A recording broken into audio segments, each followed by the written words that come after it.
Alright, so this is our second year of a garden here, and this is by no means how-to. My parents, when I was growing up, always had a decent-sized garden with lots of stuff. They always seemed to do a pretty good job with it.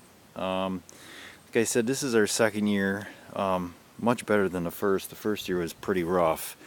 A lot of stuff didn't make it, but we had some issues with that this year as well. So typically down at this end we have cucumbers, and last year we planted zucchini.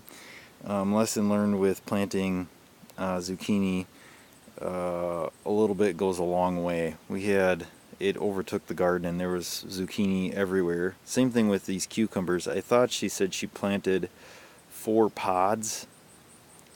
I mean, maybe it was 3, but there was like a seed up here, seed back there, and then one over here. And part of the problem is she doesn't want to plant, holy cow, there's a bunch of cucumbers in there already. She didn't want to plant just one seed at each because she was worried what happens if they didn't come up. Well, it always seems like cucumber seeds come up. Next to that we have rutabagas, and I haven't had these in a long time, so I really don't know much about growing them. I did thin them out a little bit because I think they were too close. The seeds are really small, but can kind of tell some of these are looking okay. Maybe that one there you can kind of see. Oh, there's one back there too. That one looks a little bit bigger. You can kind of see that one there. I should note, last year we didn't use any type of fertilizer on the garden because we wanted to keep it as organic as possible, etc., etc. And the stuff was okay. It didn't grow super awesome. This year I said I'm just getting some of that 10-10-10, and I put that down, and the stuff worked much better. Also, last year we started everything from seed.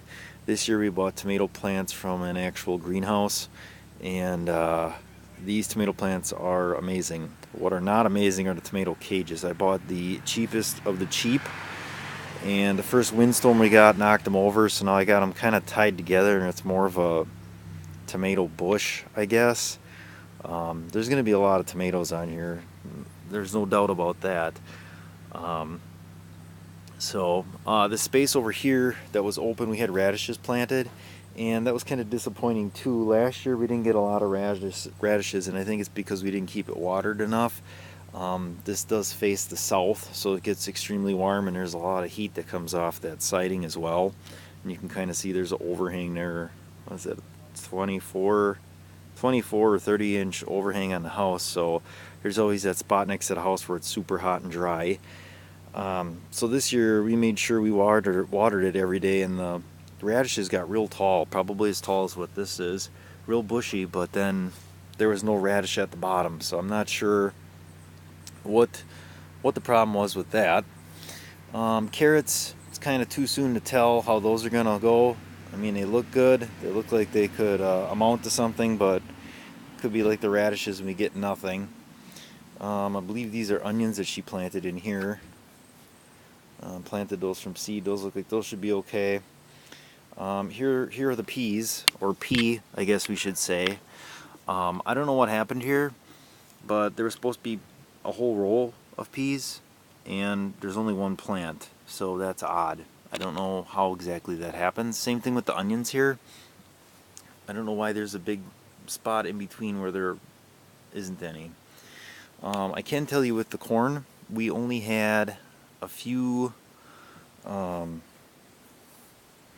stalks of corn coming up, and that was at the same point I was second guessing of the peas and about the onions, so I just went and got the rest of the corn seed and I just overseeded it.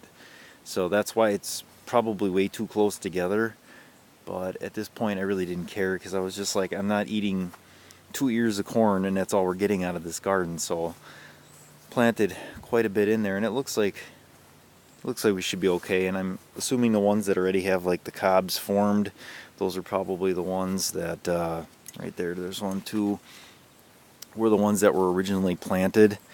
And I don't know how much later it was, maybe a week or 2, but I know I shouldn't go in here, just pretty wet, but that one there looks pretty good. That one looking pretty good. So, oh, there's one in there too. So yeah, we'll have sweet corn here, not too much longer.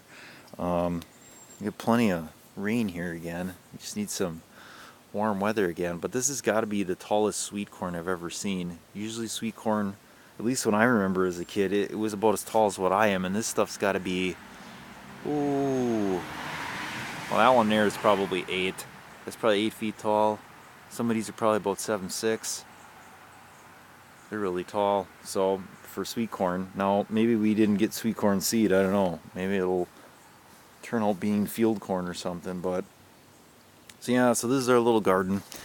I don't know. Hopefully next year we get a little bit more of a improvement. Obviously, I got some weeds on the lawn here I gotta take care of too, because those things are just a burden. I don't know. I didn't want to actually drop any type of edging or anything in here because I didn't know how long this was gonna last having a garden. But I don't know. I might make it a little bit wider too, bring it out a little bit further from the house. So. Alright, so there it is. That's our, I guess you could call it Garden 2.0, because 1.0 was last year.